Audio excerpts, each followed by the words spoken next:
Hey there, welcome to the sermon preview for this week. I'm really glad you're taking a second to join me here today to prepare yourself for the sermon on Sunday. Now, before we jump into our passage for this week, I just want to put a reminder out there.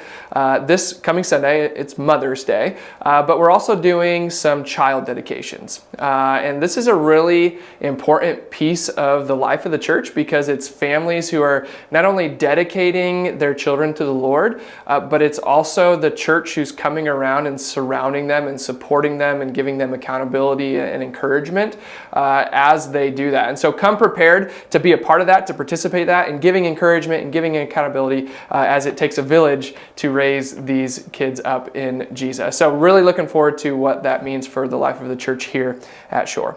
Now, for the sermon, we're going to be continuing on in our Colossians series, our Greater Than series, where we're focusing on how Jesus is greater than anything else.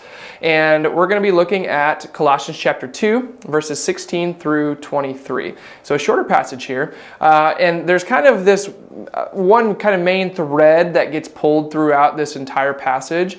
And it's really this idea of holding fast to Jesus, not rules and regulations, right?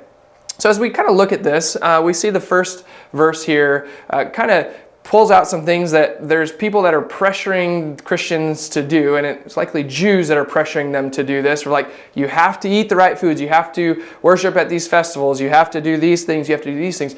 And Paul's really referring to the legalism or the fundamentalism that comes with the Jewish culture. And it kind of stems back to the Old Testament law and this idea of you have to hold true to these things in order to be a part of God's people. And it says that these things were shadows of things to come. So that doesn't mean that these things were bad things, right? God instituted them for a reason, for a purpose, for a specific time. And it says, but the substance belongs to Christ. So that means these were shadows of things to come, which means they were shadows of Jesus to come. So when Jesus comes, he fulfills these things and he gives them fullness. And so now instead of these things and focusing on these rules and regulations, we focus on Jesus.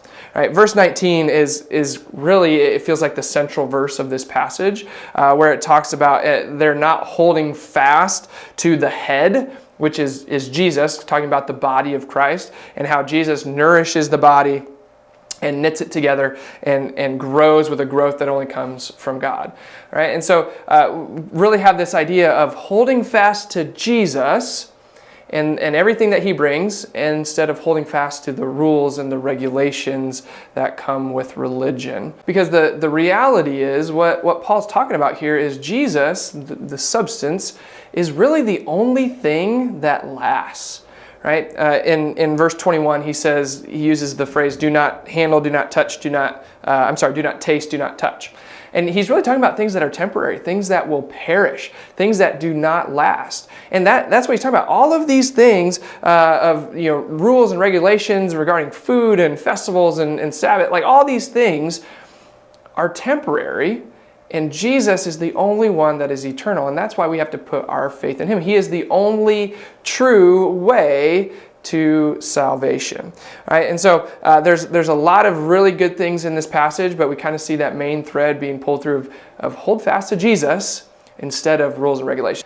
So this may be a different kind of passage for us here. Maybe we don't see passages like this as much in the New Testament, or we haven't read Colossians in a while. But really what Jesus is, or what Paul is trying to convey here is that our life in Jesus is not set on a bunch of rules and regulations. These rules and regulations or legalism is not going to bring us to God.